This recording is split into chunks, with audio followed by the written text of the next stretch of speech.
And Lindsay, what are you eating, sis? Wawa. Ash said, "Hey yo, Hi. Yanni said, hey." All right, we're live. So let me tag y'all. Hey. Oh.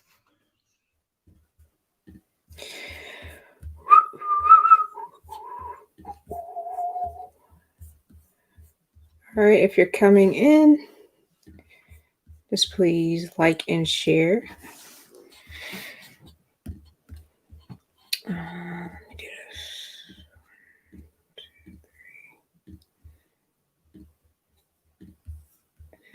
All right, there we go.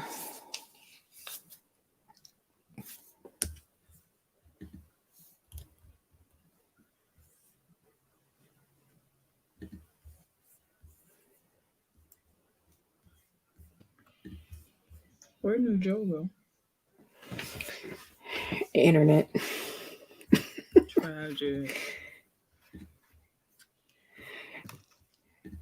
All right, those of you that are coming in, just please like and share the stream. I already tagged y'all. Okay, hold on a second.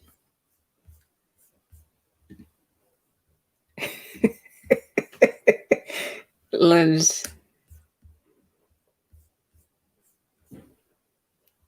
She's eating Wawa.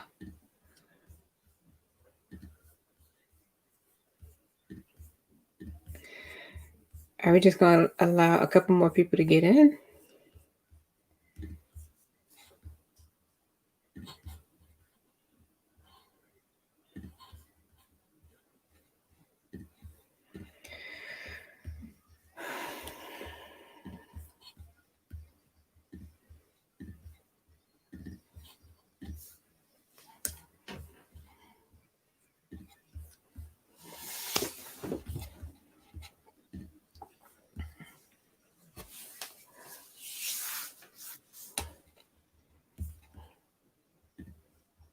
Are we supposed to hear that?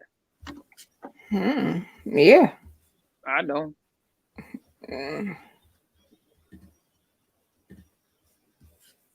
Never mind.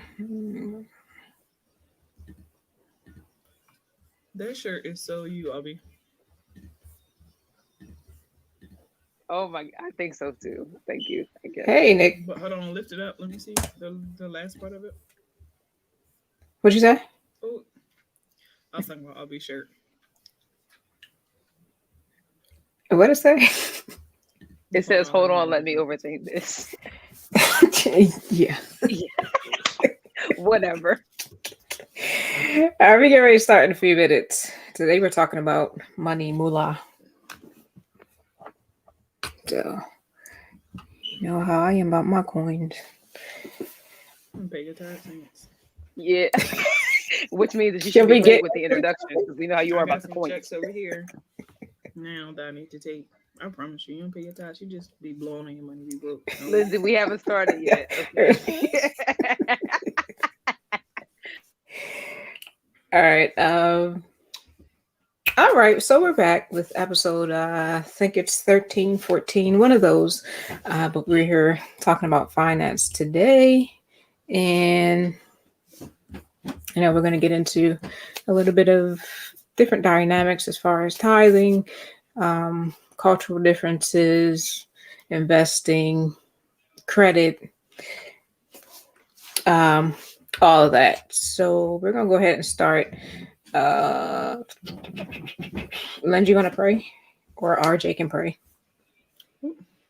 Lord, we thank you for this day, oh God. We thank you for just this opportunity, oh God, to talk to these your people, oh God. Allow us, oh God, anoint our lips, oh God, that we may say something edifying, oh God, that somebody may cry out, what must I do to be saved, oh God, that we may bring glory to you, oh God. Anoint us, oh God, even the listeners, oh God. Even if somebody is overwhelmed, oh God, we ask that you meet their need, oh God, that you open up the windows of heaven and pour out, oh God. Have your way, oh God. We thank you, oh God. We bless you. In Jesus' name. Amen. Amen. All right. So, again, today's topic is regarding finance. And the first question that we're going to throw out there is, what does financial stability mean to you? For some people, it means many different things. Some people want to be, wealthy or, well off or whatever like that. For me, that was kind of never one of my things. I just want to be comfortable enough to be able to take care of myself, take care of family if need be, or whatever situation. But being rich was never one of my goals. But if the Lord blessed, then that's wonderful. But what does financial stability mean to y'all?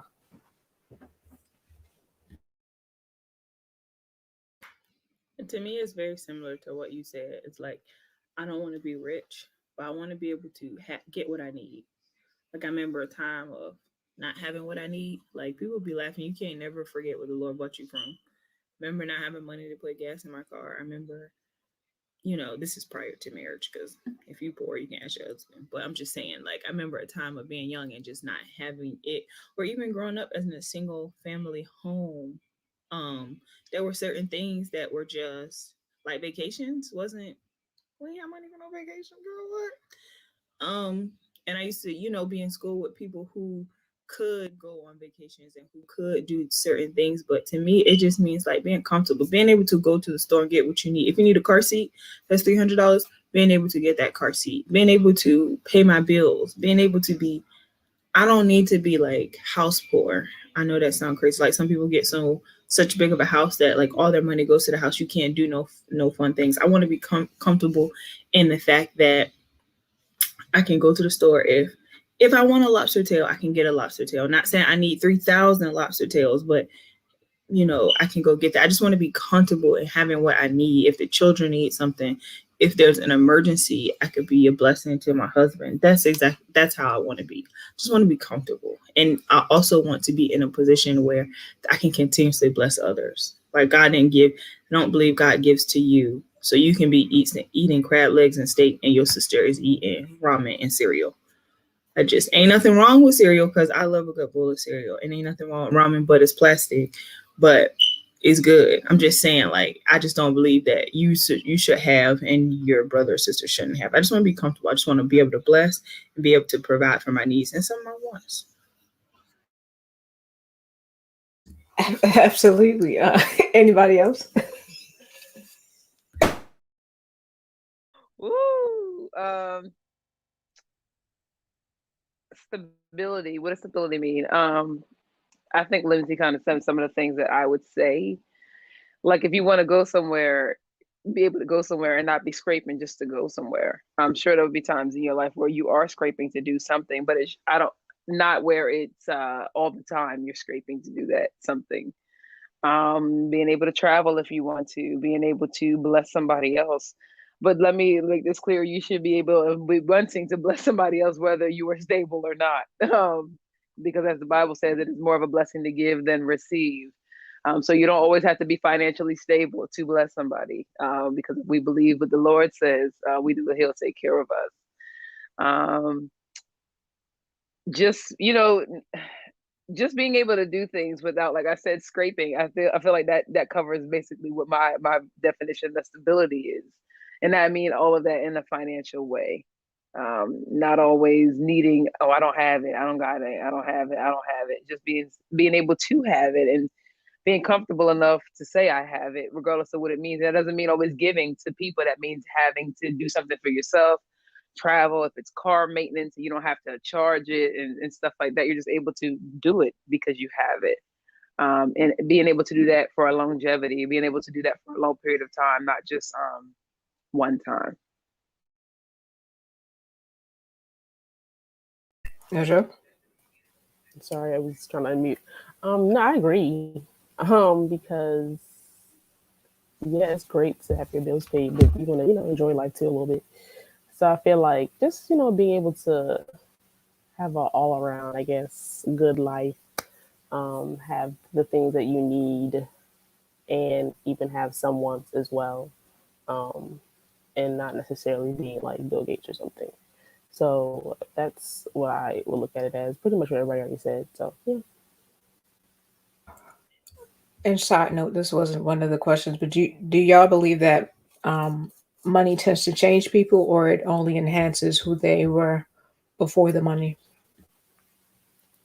depending on the person, but most cases it does change people. um, I know people. Sometimes people are like psych themselves up. Oh yeah, when I get more money, I'm gonna save more. Line. They most of the time they just end up spending more, and their budget increases. And somebody said, I think it was like one of those financial gurus, like Dave Ramsey or somebody, always said like live below your wage or something like that. But and that's usually how you can always come out on top. Like if you're making X amount of money, don't feel like you have to spend X amount of money all the time. Like try to live off half of that if you can. If you get a raise and you were living okay on what you was already making, stay doing that and save the rest for something. I don't know, anything. But and to the question, yeah, it does change people sometimes because it comes with so many different things. Now you can afford this that you couldn't afford, and now people think they're a high status symbol or whatever. But it does. And I think like too, especially with Black people, because going back in history, we're used to not having anything. I feel like sometimes we feel like we need to flaunt everything or have everything and then show the world that we have such and such. And a lot of times don't really have it. The pictures like we got it, but at home, just like Albany said, you be scraping and trying to make ends meet. Oh, but you got that Gucci belt. Like, okay, sell it so you can pay your rent. Like, but yeah, I mean, that's usually what happens. It's usually a label thing, but I'll let someone else go. And we'll definitely get into culture a little bit later. Anybody else?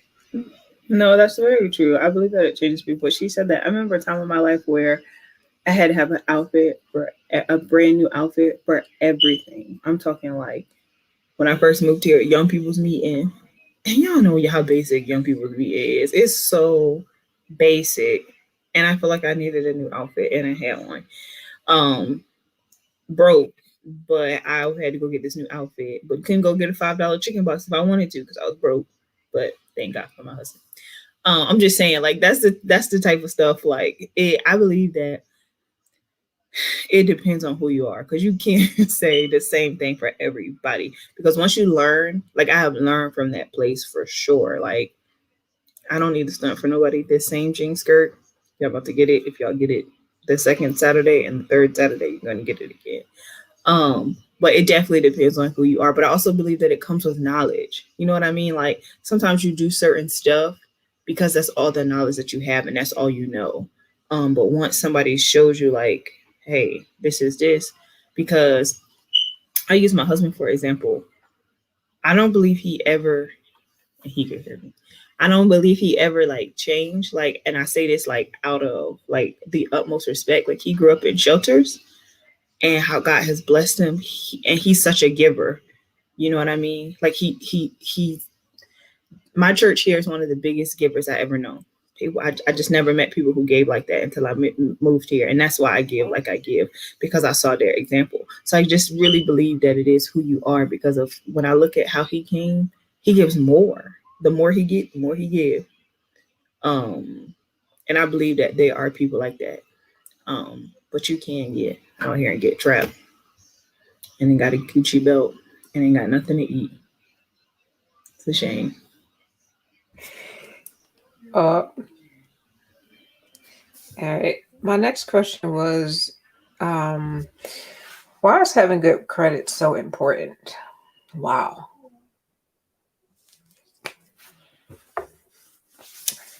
This will go on. Go ahead, Albie. Like you don't be giving us I felt like just let her go first. I should have been the last one Right. to go, so I felt like y'all should have. Go. I don't know. Credit is so important because where you can have all the money in the world, money can't buy specific things. Because you can have money right now, but that money can be gone in an instant.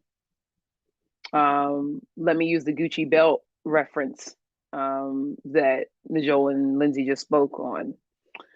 I don't know how much Gucci belts cost. I have no desire to have one, but if you do, there's absolutely nothing wrong with that. So let's say the Gucci, and I could be wrong, but let's say the Gucci belt costs $1,000. You have $1,000. Okay. So if you go buy that belt, you no longer have the $1,000. Now, let's say something more important comes up, like you need tires for your car. Tires are very expensive. I'm sure if anybody's watching that has a vehicle, you know that. Let's say tires come up for your car and you need it, and let's say they add up to be $1,000, which is very, very true. It can be $1,000 for tires for a vehicle. Now, if you had the money, don't get me wrong, you could have bought it, but you just bought the Gucci belt. Let's say they run your credit and say, oh, well, you make it charge it, or you make it get a Firestone card or whatever. You don't have good credit. Now you can't get the tires. Just giving that basic example. If you had good credit, you could have gotten the Firestone card, which I don't recommend. And maybe we'll get to that. But you could have gotten the tires and had to wait for it. But now you don't have no tires and you got a Gucci belt for $1,000. But something my mother told me that has never, ever left me, and I try my best to stand by it even in my adult years, is once you have good credit, there's nothing that you can't get. And she said that from young. And it's absolutely true. Don't get me wrong, if you get something with credit, you have to find the means to pay for it. But the point is that you got it. And I'm not going to talk on this all day long because I probably could talk on this for at least an hour. But when you have good credit, it speaks for you. And I know she said we're going to go into like racial differences or cultural differences, excuse me. But sometimes when you're a person of color, it's not expected for you to have a specific credit score. So I love when you could go in a car dealership or you can go into a furniture store and it's like they run your credit and they're like, oh, yeah, oh. So back to this sectional that I was talking about. Credit speaks for you when cash kind of doesn't, because anybody has cash in their pocket. I mean, people will be standing in line for Jordans with their cash in their hand, yet you got on a dart bus to go stand in line for Jordans. Anybody can have cash in their hand, but just anybody can't have good credit. You have to work to have good credit. So credit really speaks for you, and it's so important to have it, because when you get older to the point where you want to start getting things and when you want to start paying for things, even with money, a vehicle, with a home or whatever it is, your credit score is what makes how much you're going to pay out in money. So the higher that score is, the less you're going to pay out. The lower that score is, the more you're going to pay out. I mean, again, I could continue to talk about this for I don't know how long, but it's very important in life. I don't know why it's not taught in schools, because it's really a key to life. Just like getting a degree is a key to life, but then again, you don't have to go to school to get a degree to make a living out of life, but it's very important. There are so many ways I can describe it. I hope those 2 examples or 3 examples I gave, and that's no shade to anybody catching a dart bus. I don't want anybody to feel like I was trying to throw shade or anything like that, because sometimes it's better to catch a bus or ride a bike. Hello, gas. All right, let's come down with the prices. Or a moped or anything like that versus having a vehicle. Sometimes we live in states or cities. It's easier to commute. We don't want a vehicle. That's not to throw shade or anything like that. Somebody asked what a dart bus was, sorry. But that's not to throw shade or anything at anybody. So I apologize if that sounded offensive. I was just using the analogy because there's other analogies too, that if we are continuing to stand in line for sneakers or technology or stuff that is like not, I don't know the word for it, the Joe would be better, but stuff that's really not really that important. It's like we put the value of stuff that's not important in front of stuff that is important, which is credit. That's what I meant by that. So it's like, well, we don't have anything to speak for ourselves. We rather stand in line for something that costs $200 when we wanted these Jordan 1s, when there's going to be another release of a Jordan 1 next month, and we don't really. So yeah, I hope that made sense. If it did not, if I offended you, I do apologize, because that's not what I meant to do. I'm offended because I'm getting Jordan 1.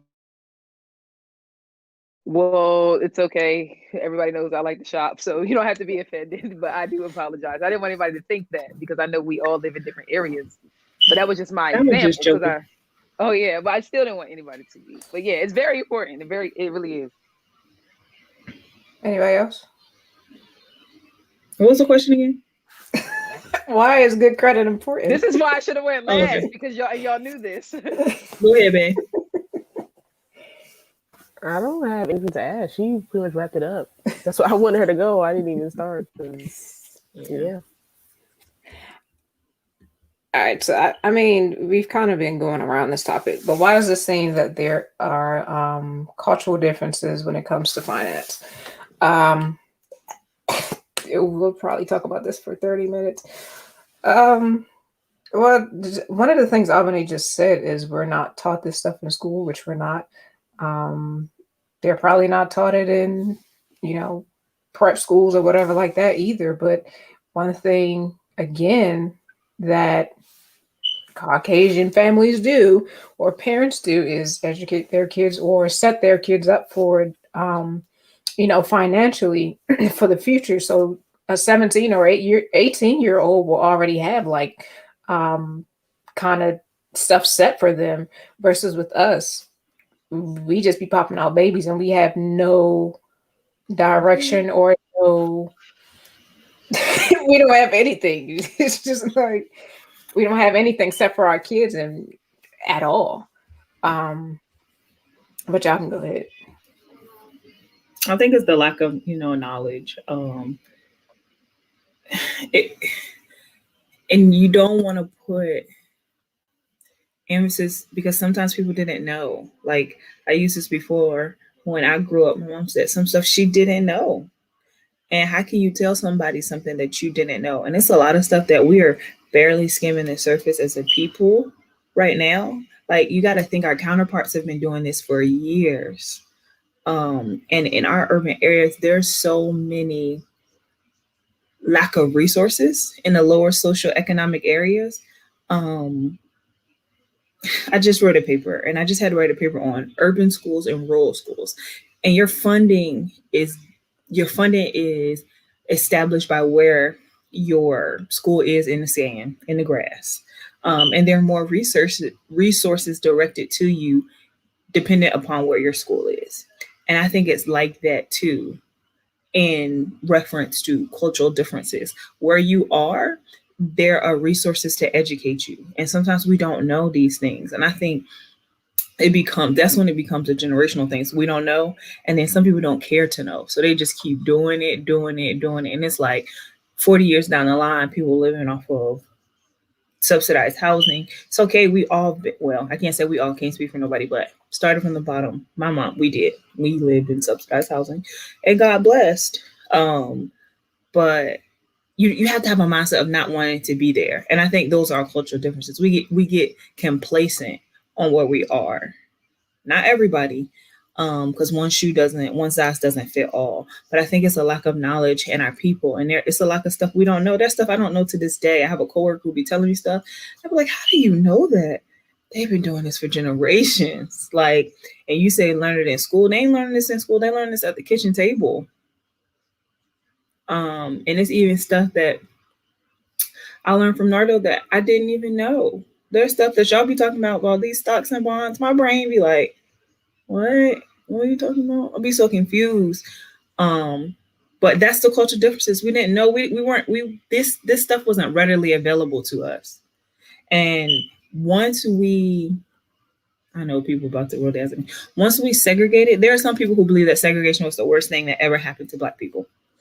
I'm not saying I'm neither here nor there, but before segregation, we had our own banks, we had our own doctors, we had our own lawyers, we had our own things. But when we segregated, we had to rely off the man-made system, the system that they made, and they said, I'm saying they are saying that it wasn't for all people to become rich or whatever. It wasn't a system built for us. So when that happened, we don't know the ins and outs. We don't know the loopholes. And I feel like it has just come from generation to generation where people haven't wanted to know those things. I hope I don't sound confusing. And it takes people like, I don't know, not forget Yanni and y'all, I'll be too, to know these things and these stocks and bonds. Like my dad is very big on those things and educating us on those things, but we have to want to do those things. We have to not want to be complacent with just having every pair of Jordans that come out, but we still taking the bus. Like, I don't think she was trying to be funny. It's like, how do you have every Jordan that comes up to $200 but you don't have no car? Like, you don't have no savings to no car, but you walking, but you got them Jordans on, but you don't have no car. So I think it's like, we have to reach back and teach that next generation. I mean, I also feel like now in the age of the internet, which has been around for a good amount of time now. We kind of don't have excuses anymore to still be in the same situations that we're in. We have YouTube, just like you were saying about stocks. If you want to learn about stocks, you can learn it through YouTube or whatever like I that. still be Or confused, y'all. I'm a little slow. But go ahead. I'm still confused on it, but you got to go try something and see if it works. Like I was telling you the other day, but it's kind of no excuses for us not to um, know how to get into entrepreneurship or know how to do certain things or whatever like that, because we have YouTube for free to be able to get a lot of that information. Um, Anybody else?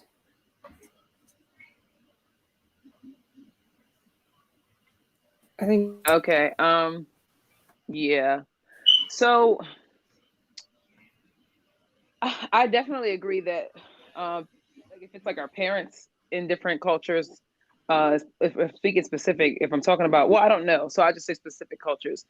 Parents did not know; they could not have known in some situations, in generations. So that's why we have a generational difference. And I'm probably about to be a little long-winded, so listeners, y'all bear with me. I definitely agree to that, because you can't teach what you don't know. But then I also am devil's advocate, and I'm like, that's not an excuse with Ayana as well. And I was very blessed and fortunate, and I'm not saying I have everything right, because God knows I do not. But I also have worked in areas and I have learned different things. But I feel like regardless, I still would have known because I just, yeah. I feel like we use things as an excuse to be like, well, I wasn't taught. It's the same thing. We just use that as we get older. And like Ayana just said, this is 2021. There's apps like Cash App and PayPal where you could pay somebody back in less than 60 seconds for money that you owe them. I mean, just as much as Lily can know how to answer a phone and do things. I mean, not Lily Lay, because Lily's a little older. I mean, kids are so advanced and kids know how to pick up and do things these days. I mean, infants are coming out, picking up their heads, and we're in a different generation and we're a different day and age. And what I mean by that is what our parents may not have known, that has nothing to do with what you can learn for yourself. It's like, for me, your first credit card from a store and you go in there and you buy up $200 worth of clothes, nothing came in your mind and said, oh, who was supposed to pay for that? Nothing. And even if it did with your first card, okay, you get another one. You didn't know you had to pay for that. And then you get a cell phone from T-Mobile, Sprint, Verizon, whoever it is, and then you just don't pay the bill. It's going to pay itself. Don't get me wrong, there are situations, everybody has situations. It could be a numerous situation. I'm not even going to get into it, where sometimes their credit falls short. It could be medical, it could be all family, it could be anything. We fall on hard times, we lose jobs. I'm not saying that, but what I am saying is the ones that we could control, sometimes we just be like, well, I didn't know. What the issue is we didn't know it was going to affect their credit that much, and we didn't know once it affected it was going to take that much to build it back up. That's what the issue is. That's what I find when I hear people like, well, I didn't know. No, you knew that you were supposed to pay that Verizon bill, or that Comcast bill. What you didn't know is that it was going to affect you this much down the line. And now it's it taking you affects so many other things that yeah, you try to get in the future. exactly. And that's why I'm like, that's what I find the pattern to be when I hear like stories, and not saying people come to me because I'm this financial guru, because I'm not. But when everybody's just talking in general, I'm like, no, you knew. You can't tell me you didn't know that once you left Verizon because they were too expensive to go to T-Mobile, or Sprint because they were cheaper.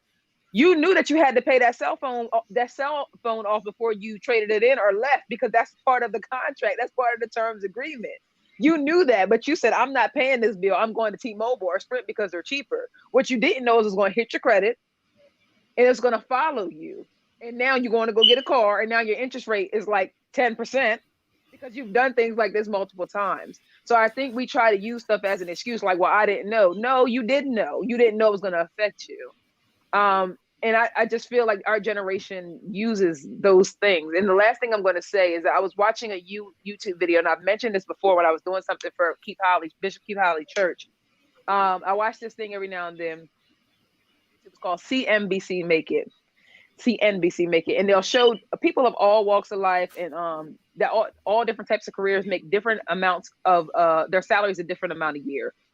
They can range from 20 to 100K. Some make $300,000 a year, and they'll show how much money they spend in a month on mortgage. It could be their extra stuff, their extracurricular stuff, like Netflix or whatever, food, gas, all types of stuff. And there was this young girl that made 80K a year. And I'm trying to make this short, but anyway, she got like different things. Her dad took sick, and she racked up like $10,000 in credit card debt. And she was like, "I like to say that I was going to Dubai and traveling." Queen, you still watching?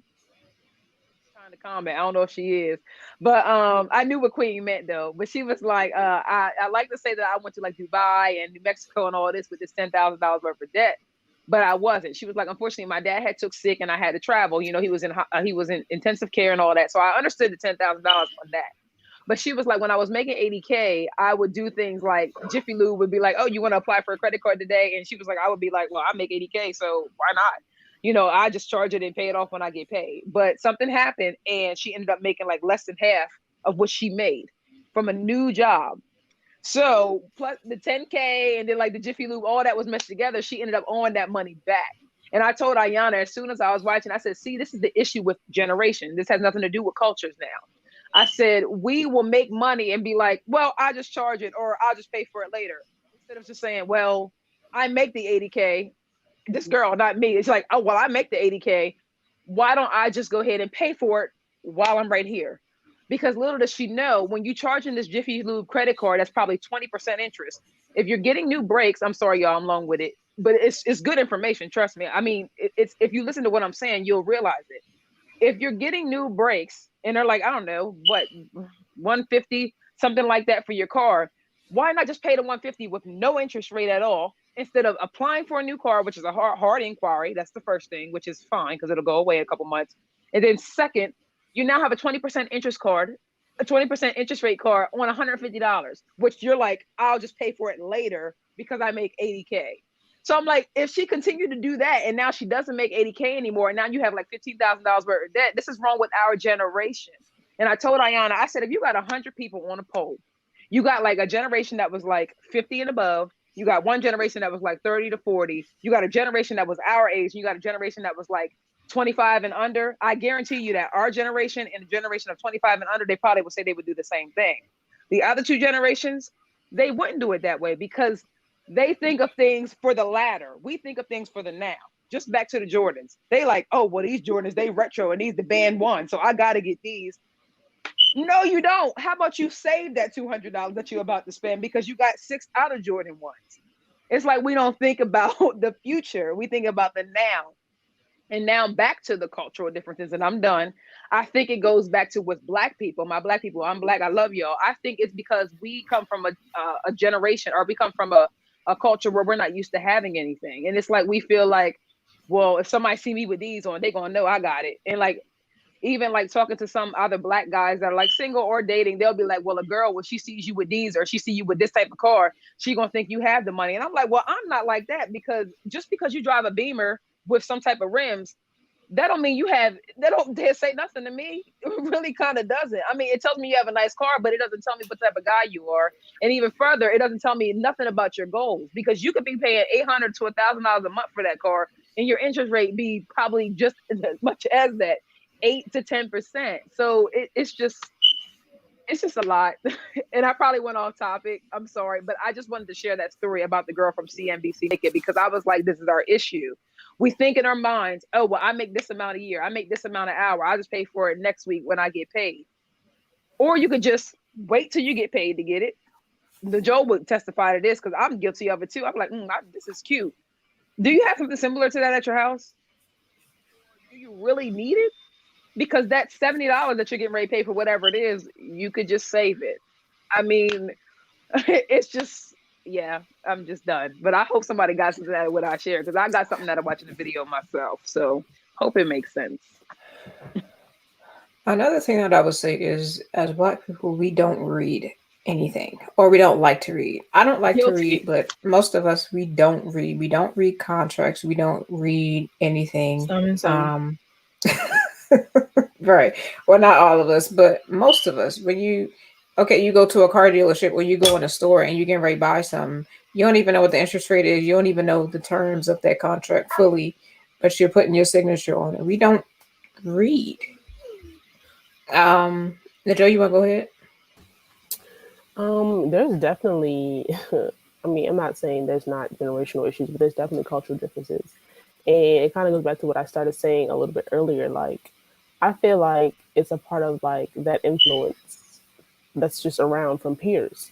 Because think about it. When I was saying that a lot of Black people came from nothing, I was really talking like back during like slavery times, right?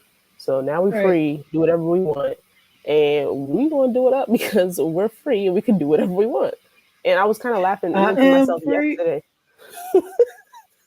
I was laughing to myself even yesterday because the restaurant that I went to for my birthday was nothing but Caucasian people. Like we were the only Black people in the Expensive. restaurant. Like, no. I don't care. But the thing was, it was two other people there celebrating birthdays. I was the only one with the display because as Black people, we just extra, just in general. But I just think it's a matter of the influence that we see, whether you might be from the hood and you're used to everybody getting all this expensive stuff and still not want to get out the hood, or you could be from a more affluent household, but just when you get into the school system and stuff like that, you still have those influences that says you need this and you need that to be this cool or to be accepted by this crowd or whatever. So I mean, I think that's a big part of it, because I can't speak for the whole Caucasian race, but from what I know generally, I don't really see that as an issue. I mean, there is the same peer pressure, like, oh, you should get this, you should get that, but they're not fighting over, oh, I need to get the new Jordans necessarily. They're like, oh, I'll get these kids. Like, it doesn't matter to them as much as us.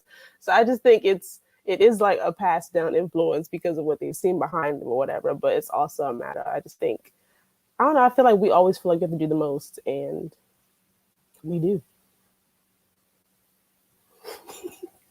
For me, I don't know. Black folk kind of get on my nerves. I'm not gonna lie. In terms of that, always, like I said, our standards are so high as far as what we like have to have or want to have. Um, as the saying goes, we have a champagne taste with a beer budget or whatever like that. So, and I hate Water that. It's budget. like water, yeah, literally. Like, okay, I work in the car business. Okay, you'll have a customer to come in and Black. It's always usually us, and it's irritating that it's usually us, but it is. You want a V, you want a Lexus, or you want this car or that car.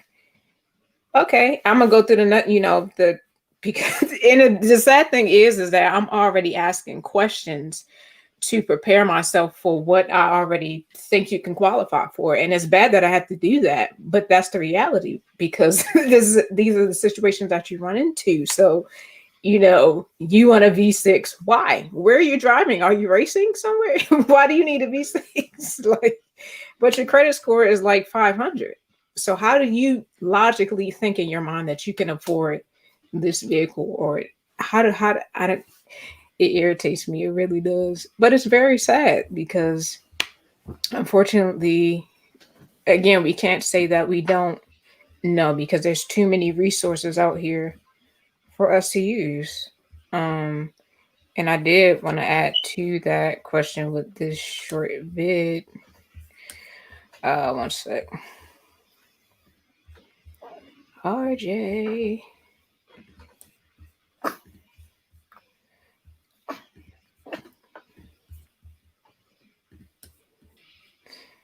Um, and let me know if y'all can hear it. Oh, But quickly, just a point, and I don't know how y'all feel about this, but let me know. Chicago, New York, all them big cities, Vegas and LA, they have a Chinatown. They have a Russian spot. Miami, Boca's where the Jewish people live. Think about all the Chinatowns around the thing and the Jewish people spot where everybody know and the Russians live and the Venezuelans live. Where Black people live is just called the hood. Correct. Y'all ever thought about that? Right. Where of course. Chinatown where if there's people from China that come to the U.S. that immigrate here, they get together in Chinatown and make money together. Where black people live is always called the hood. They don't say African American town. Right. You see what I'm saying? And that is a ideology problem that African Americans have in this country. But if you put it on a bigger scale, when everybody went and stripped Africa of its resources, they stripped the black people of their culture, which is the same resources at the very end of the day. We're dependent upon everybody else. The biggest recipients of hair products are black people. Yeah. Who's selling the hair product? Not black people. The Asian people, that's their culture. You have to go into not necessarily their community because they're not afraid to put those shops in the black community. Black people are gonna think twice before they run up in that store to rob them. But if you was a black person and that was your store, they plotting on you from the gate. Because they feel like you ain't gonna give them nothing. If they're not plotting to rob you, they plotting to get 30, 40% off. You gonna hook me up today? If you don't hook them up, you're... All right. So I wanted to share, and I stopped it before you say something. But yeah, which is very true. Like, we have people from China, all these other places that come over here in America, create their own communities, Chinatown, and all of this, and make money. And we're sitting right here not doing anything. Like, you will have, But you know, 15, go ahead. We put that emphasis on the people. That's a government thing, though. Like, it's easier for people to come over here from a third world country to get funding to start a business than it is for black people to get the same funding. Systematic racism. Like, I'm not saying that we can't try and band our resources together because black people have so much buying power that we are unaware of. How we can just really shut down the market of we think because we're not making 70, 80, 90, $100,000 a year, we don't have no buying power. But black people, like he said, hair, shoes, we run the economy. But like he also said, that's a systematic thing. Like, I know people want to talk about, I'm not even gonna say that because I don't want to get into politics, but it is very easy. And that's why Trump was trying to shut down a lot of things. People were saying that he was trying to take away, he did it wrong. He said it wrong. But what he was trying to do, he was trying to keep some of that funding that are given to some of those people that come over here, to keep it for people who are already here, because that's how it is. It's set up now for people to be able to come over here. Like, they literally can come over here and start a business. And then for us, we got to leap over troops, jump over walls, backflip, do hula hoops, because that's the way it's set up right now. And a lot of times we want to say, well, we need to go do this. It's a lot harder for us to do those things. And without the education, if you don't have somebody pushing you, you don't have somebody encouraging you to do it, then it's always going to be the hood. It's always going to be the ghetto. Can we come out of it? Yes, but it's going to take more. Like, my mom always taught me, as a black person, a black woman, when you sit at the table, you have to be twice as smart, twice as educated, and work twice as hard. And I believe that is very much the same for us in this world, whether it be a small business. We have to work twice as hard. We have to be twice as smart. We have to have twice the funds. It is what it is. But if we can't band together, like he said, we're not going to get anywhere. That's everything. Like, if they wasn't banding together to build the Tower of Babel, they would have never been able to reach heaven. It's like we have to band together. And as a people, we're selfish. We never had nothing. So when we get something, we're trying to take it to ourselves and make it into our own. And I think Albanese said it. That's why you can't wait till you get money to give. Grandma said, if you be waiting till you get money to give, you ain't never gonna give nothing. And I think that's just how it is in the long run. So a lot of times we put it on the people, like, we need to go do this, but it's a lot of things set up for us not to do that, and not to see that way. That's all I'm saying. Did anybody else have a comment? I wanted to say that you was getting ready to say something, Mom. I was, but I mean, it's not really that important because I don't know that much about. I don't know how it's easier. I don't know that much about why it is easier for somebody to come in and work harder. But I do. That's true. I don't know, but I do know that. I do know that sometimes we don't get ahead because we don't want to get ahead, and what I mean by that is that we are lazy. Like when you go into those hair salons, or when you come into and you see people working, or another nationality that does I'm not going to put no title on it, but when they do jobs and they work their way up. We want to start on the top. Like the generations behind us, they don't want to work a job to the point where they got to work in and put the work in to get somewhere else. We don't want to do that. So I'm like, I don't know how it is, I don't know anything about that. I don't get into politics. I don't really watch the news like that. And y'all know that. But when it comes to us, we seem like we're content where we are. And that's in the church as well. Joel just said it in the business one. We're content with working a job that gets us from A to B, that don't take us nowhere higher. We don't seek about, it's like we go into a job and we don't read up on the benefits. We don't see what it can do for us. We don't see about the other departments. We don't see what we can do. And that's some of the things that I noticed with not just our culture. That's the American culture. Like, we have to be careful when we're identifying and classifying something. That's the American culture. Like, if you compare, like, we're lazy students. I didn't want to call people. I was going to say that, but I don't want to call it lazy because not everybody is. So that's why I want to say that. Well, I'm Lindsay. Let me speak for Lindsay. Lindsay's a lazy student. I'm a student where I know that I could get a good B+. I mean, I worked hard and got a B+ this semester, but I'm just saying, like, in high school, I knew there were certain courses that I didn't have to put forth the effort. But when you look at, like, a lot of people, like, I had a lot of students who work study students, and they would tell me, like, I had one work study student from I can't think of the country, but she said, y'all get over here and y'all get all these opportunities and y'all squander them. So, you know, it's not even just Black people. It's just like the culture as a whole. Like, we've been spoon fed so much. We don't want to work. We don't want to go after it. And that's just agreeing with you, Albie. I just wanted to say that one part, that it's an American culture thing. It's not just we find it, we readily see it because we identify with the people within our social classes of some people being lazy and not wanting to work. But I have found in research that a lot of times those people don't even be lazy. Not everybody. I don't know. You know, I'm always that one person got to look for the good in the people. Like, there are some people, you'd be surprised how hard they try and how much the foot was on their neck. Like, no matter what they did. Like, for example, there are some things back 20 years ago, no matter how hard we worked, we would never be able to do.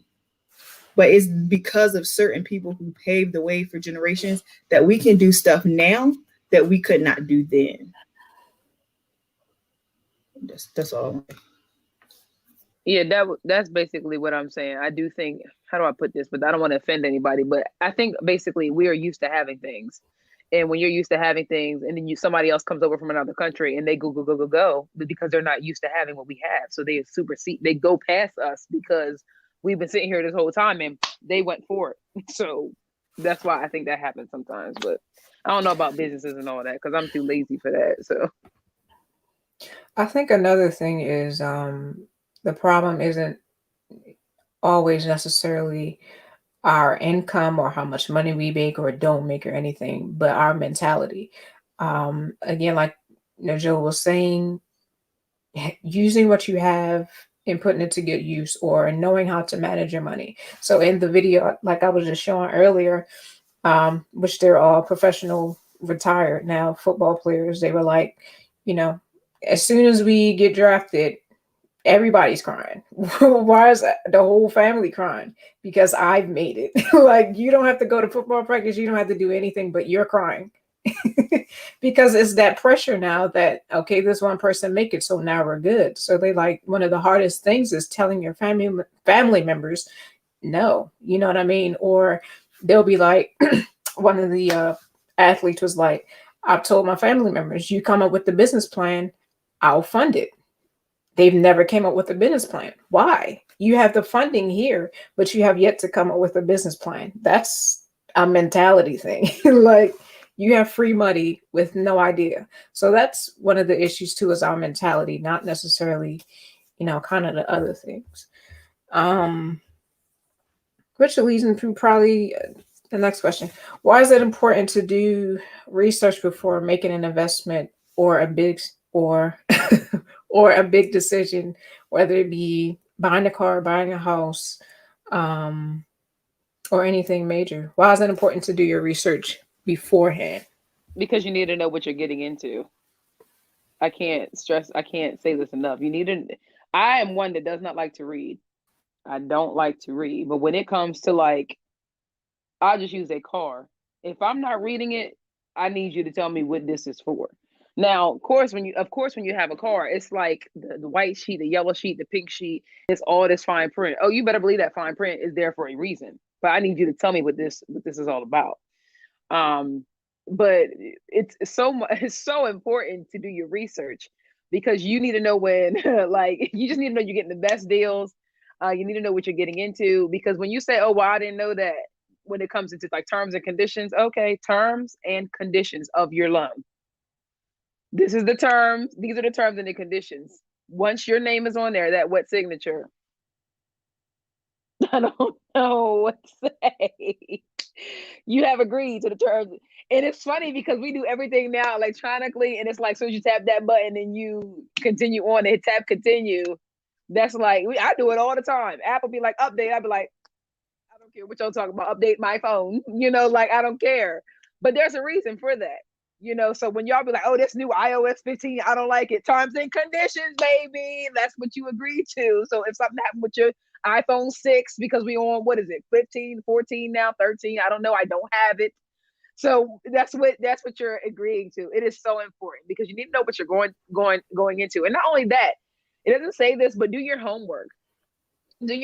Search if it's something that you're buying and it has a rate involved. See if you're getting the best rate. Because if you want a car and one's 20,000, you see another one in a state away that's like 18,000. Well, this person over here got it for 18,000. Know what you're getting into. It's just like when you're going into a test, you study it so you can be prepared for what you're going to. So you can go up to them and you can go up. It's like, I can't even compare it. Like, I don't even know what to say. Just do your homework and do your research, because when you go in blindly, it's like the blind leading the blind. Like, you just look at you. Just don't even know what you signing. Just doing stuff. Oh, you're just susceptible to being taken advantage of, pretty much. That's what I was gonna say, because it's like there's so much corruption in the world. People will write anything in a contract and pretty it up for you in your face and be robbing you blind. Like, you just have to be careful of certain things. Definitely with larger investments, but really anything. Like, my mom, just like we talk about not reading, she's the main one that tells me, like, you need to read everything you're signing all the time. And she knows that people hate her for it, because one time, funny story, we were it was like Sears or something. This was a long time ago. And you know how they be, oh, you want the Sears card, blah, blah, blah, you get to switch off. And she's like, okay, and they gave her the paper, and she stood there, people behind her in line, and read it. She was like, ma'am, are you going to sign? Are you going to let me read it? But she was that serious. Like, she sat there and read it in the line. But I mean, to me, that was necessary. But I get the whole point behind it, because like Albany was saying, you need to know what you get into, because people will try to rob you. And it's not even just that. It's like, you'll sign up for things. It could be a legitimate establishment, and they'd be like, oh, it's just 6 months. All them Yes. Right. It'd be like, okay, you've been with us. Exactly. It'd be like, oh, you've been with us for 6 months and now your rate is increased. And you'd be like, my rate increased, but it's set in a terms and condition. Like, just like you were saying. So, I mean, it's not even always illegitimate things, but it's things that they do to catch you off guard, because they know we're not reading 15 pages of terms and conditions and all that other stuff. So, I mean, it's important, because you just don't want to be caught off guard or unaware of certain things, because that'll mess you up down the line. I mean, yeah. I mean, that's even with like Facebook and all these apps we use. We give permission for our cameras to be used and all of this. Then we wondering why we getting hacked. Wondering why, because I like cheetah print. Every shoe I see has a cheetah print on it. You all up in my phone. Go and sit down, y'all. Mark Zuckerberg and all y'all. Go ahead. That's why. That is like why. you'll say something and then you'll see a Facebook ad for it. Yeah, they're listening. Just because you got to turn that stuff off, you got to go in and look at that stuff. Like I said, it's just so important. I think one thing is we got to ask somebody. If we don't know, talking to Lindsay, my worst thing is asking for help.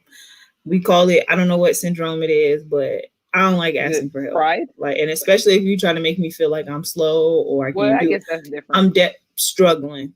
Yeah. Remember that picture that, you know, I didn't even say that picture, but and I think that's the thing is like we have to feed on the weaknesses and the strengths of others. Like if you're good at that, why not ask you and say, hey, I know you're good at this. But that's the crazy thing is we pride goeth before destruction, and a haughty spirit before the fall. We don't want to ask certain things. And I think if we really ask, we are really, because like you said, the update, and I don't even be updating, he updating stuff so to us because he be like, we be lying. We know we didn't read all of that. Talking some, I read all of the terms. No, you didn't. Because that thing be like 17 pages and the print be like 3.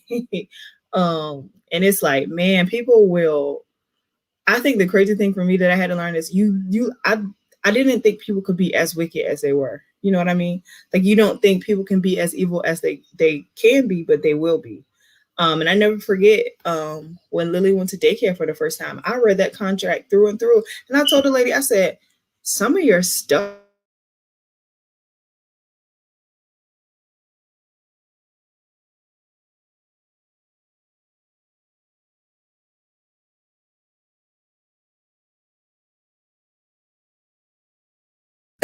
Lend your connection. We can't hear you, sis. Mm. Oh, I accidentally muted myself. All right. Yeah, but that's it. You should read your contracts. It's a blessing. Also, it's really also there for your protection too, because let's say something happens and you feel like you need to sue somebody or I don't know, whatever. You can be like, well, in your terms and conditions, it don't say this, it says that, or whatever. So that's really why they have it. But we don't know. That's what lawyers are for. But I mean, in general, like I said, outside of corruption, you need to. It's for you. Back you up. Know what you're doing. Yeah. All right. This is my last question. Why are church duties, tithes, offerings so important? Len's go first. Trying to tell y'all, it's so important. It's just important. It's crucial. It's vital. It's critical. Your life depends on it. I'm just trying to tell you. The Bible will say you be cursed with a curse. Be wondering why can't nobody bless you if you be wondering. You hear all these stories about the mothers be balling up money and putting in your hand. You wonder why nobody balled you up and put you no money in your hand because you cursed with a curse. I'm just trying to tell you, been there, done that. You will be trying to figure out what happened to your money, and it's just like something blew on it, like. But there are biblical principles to giving anyway. Like even people who don't even believe in going to church and different things, and they give their tithes, and they are some of the most blessed people tangibly in the world. Like they will tell you that Elder David Spellman always said, you can't beat God given. I'm just trying to tell you, like you be trying to, when you give to God, it says you lend unto the Lord. Can you imagine having lend into the Lord? That means He's gonna give it back. And when He give it back, He's gonna. Y'all heard that because I said this scripture wrong. 10 days a week. Yeah, what he said. Say it again. I just want to make sure I say it right. I don't want to add to it. Give to the poor, you indent yourself to God. God, you lend to God. He always owes you simply because you give without looking for anything back, but you give. And the scripture says you lend it to Him. And we bless God. So we lend them to the Lord. I'm just saying, when you give to God, I promise you, like, you ever be given so much that you're like, I really don't have it to give, but you just give it anyway. And it seemed like money just be coming out of nowhere. Like people just be blessing you for nothing. Like that's where I have gotten, like, I heard Elder David say one time too, he gave his way out of debt. He gave to so many people that God opened so many doors and so many windows that it allowed him to get out of debt. And that's just how it is. I kind of lost my train of thought. My husband gave me his word, but yeah, it's so important. Yeah, I actually like what your husband said. That one part he was saying, giving without looking for something back, and I think that's so important because I think people need to realize it's more than just okay. I'm giving my tithes and offerings, so I did my part. Like, okay, but did you feel it when you gave it? I'm not saying every single paycheck you got to sacrifice half of it, and no, I'm not saying that. But it's just like people give as okay. This is my due diligence. I did what I was supposed to do. But it didn't mean anything they gave. It's not like no good intentions really behind it. Kind of like And again, it doesn't have to be your last every time, but like the woman with the two mites, and then all the people around her was rich and tossing their money in. Well, maybe I wasn't there, but giving their money, but it really wasn't much of theirs to give. And she gave her last, and she was blessed. And they was looking like, well, we did this, we did that, but it's not about what just because you gave. Like, what is the meaning behind your giving?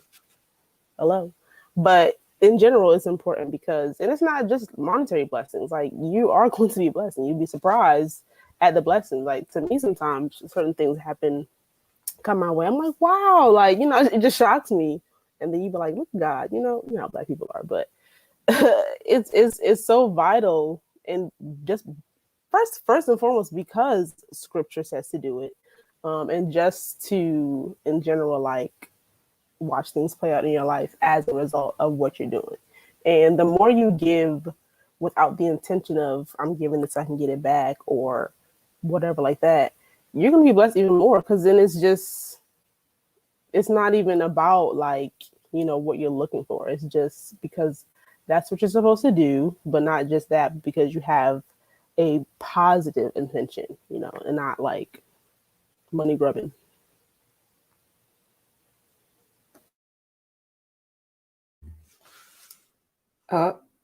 Yeah, I definitely agree. I feel, well, you put God first in everything. We want blessings, but then we don't want to bless God. And in blessing God, that's blessing your storehouse, which is part of giving your tithes and giving your offering. I just don't. Sometimes I'm just like, well, I don't get it. That doesn't matter which storehouse you bless; they're all His. Um, it's very important. It is vital that we do these things, and also watch, as Najol said, watch your heart in giving them, because as I always say, and I can say we, because I believe every God's children, we've all probably been here somewhere. It's like we want God to do so much for us, but we don't want to do anything for Him. And it just, God doesn't, He's not like that. I mean, He will bless us, but we have to give too. If it's giving your last sometime and believing that God will bless you and He will return. I've gotten things sometimes. I'm like, oh, okay, sis, all right, thank you, bro. Thanks for blessing me. It's just I don't know how to say it. I really don't. It's very important. If you keep tight on your hand, this one's going to be tight, because that means that God's going to allow it to be tight, because it's not going to be able to get open because can't nobody give you nothing. It's just, you have to bless your storehouse. I don't know, and it's Bible. And if we really believe that God's word is true and every man be alive, then that means that you believe that scripture is true also. So you just have to, it's something, sometimes it is a struggle. It can be. But that's where your faith becomes a huge test for you. And you have to pray and ask God to help you to truly believe that He will make a way for you, because He'll give you your every need, not your every want. So that's where you have to truly believe that He will bless you. And He won't see you without the things that you truly do need. So they've already said it. It's very vital. It's something that we have to do. And when you're really looking for God to do something miraculously for you, that's when that comes in. It's like, all right, well, let me give double. I've even been in positions before in my career when I'm like, Lord, if you bless me with this job, you don't have to worry about it. I'm giving no less than this in every offering. He blessed me with it. Okay, offering time, boom, here it is. Or in this offering, because and I don't want to make it seem like I'm making a deal with God, but I want Him to know, like, okay, well, this job offers more than what I'm getting right now. And I also want, it's not necessarily about the money, but I'm trying to advance myself in what I want from my life. So please bless me with this, and I won't let you down in your storehouse, Lord. I'm not gonna tap the plate. And that's what we do. It's like, well, we want this, but then when He give us this, we forget about Him. And just as much as He bless you, my Lord, He can take it right away, right from underneath of you. So, and I'm a living testimony of that. I have done those things. Like, Lord, if you bless me with this, I will not let you down. And sometimes He would bring that back. Whoop, whoop, remember what you said? I'm like, yeah, Lord, let me put this $5 back. So you really just have to, yeah. And it's for anybody. If you can get $200 Jordans, but you can't get $20 in offering. We was at convocation one time, and I know that Joe probably remembers, because I bring this up often. And they had took up this special offering at the end of service, and I had already gave my offering. And the preacher was like, I wasn't giving the extra offering, just to be clear. I'm completely transparent. I was really thinking about giving the offering, but it was when he said, you can get your hair done and you can do this and you can do that. You can take some of that money or whatever and put it in this special offering. When he said that, wallet. Because sometimes for me, I'm like, that's true. And I'm like, well, if I go here and spend $30 on a crab cake, or I'm sorry, double, except for them 0.2 ounces we had at that, because they knew better with that. But if I could go to Jimmy's, or if I could go here down in Baltimore in the city and I can spend $30 on a meal or $25 on a meal, I can't put that in a plate. And this is the God that allowed me to get to where I was last night to have dinner, and I can't get that back to him. That's how I think. I'm like, sometimes I'm confused on how other people think. I'm not saying anybody has to be like me, but I'm like, this is the God that we say that we serve or want to serve or want to do better by. It's like, well, I bought them sneakers, but I can only get $5 in this offering. Or you got on that lovely hat that I'm sure cost a pretty penny, but you got $2. And this is not to judge anybody, but this is how I think. And I be feeling bad. Because I'm just like, man, they right. You know, so give to your storehouse. Just give to your storehouse, because God won't see you without. And he will honor that. And it's in his word. So, yep. Things.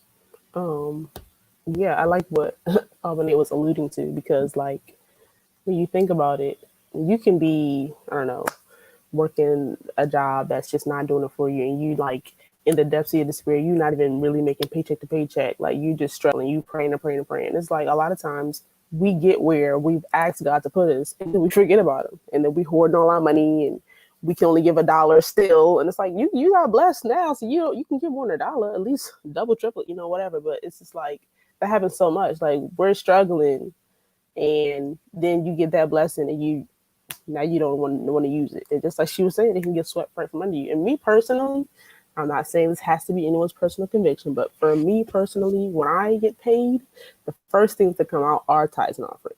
Because most times what happens, you doing what you want here, there, and everywhere. And then this old time for tithes and offering, oh, you only got $10 left and you done made $1,000 last paycheck. Honey, that ain't 10%. So hello, something ain't mathing. But I think that's important. And even if it's like a case where I don't know, because I get paid in the middle of the week and then church is on Sunday. Okay, tell yourself, this is what I'm setting aside for that. So when I get to church, I'm going to put it in, whatever, just so you have the proper amounts. And I mean, your offering is subjective to what you want to give. There's no specific amount, but we know what 10% is. You can calculate that off whatever you get paid. So I feel like that will make it easier for you to keep up with that. And then you go from there. And again, because you're not putting him last in your giving, he's going to put you first in his blessing. Come on. 1 + 2, 1 + 1 = 2. It's easy. I think it was important. I just want to say it one more time. They said it a long time ago, is that it's not just tangible. And I think if we think like that, like we think in giving is just tangible, man, you don't know how many times he blessed my family because of my obedience. Because what giving does, giving is obedience. It shows your obedience and your faith in God. Because when you don't, it's like, God, I trust you. Even if you be like, I know what I can do with this $100, it shows an act of faith in God that I know if I give you this, you will supply all of my needs. I know you will supply it. And God's so good. He's so faithful. He give us our wants too. Like, say he'll supply your needs, but God is he's just a blessing that he gives us, just like we love our kid. Well, I'm the only one who has kids right now, but they have got kids. And we want to give them good gifts, and we want to supply their needs, make sure they have everything they need. But there are times you go in the store, you want to get them what they desire. And that's how God is. It's not just tangible things. I heard somebody say this this past summer, is 10% of your time. It's 2 hours and 40 minutes of the day. Are you giving that to God too? So it's so much more than just giving of tangible things. It's necessary. It's required. It's critical. It's vital. But the blessings may not be returned to you tangibly, and you can never repay God for those things, even just how he looks on and over your life. Any other comments or anything? Nope. All right, that was our last question. So we are, yes, he gives you favor. Absolutely. All right. So that was our last question. Thank you all for watching us today. Don't know if we will be back next week, but we will be back. If not next week, then the week after. And thank you all for your support. And we will see you all soon.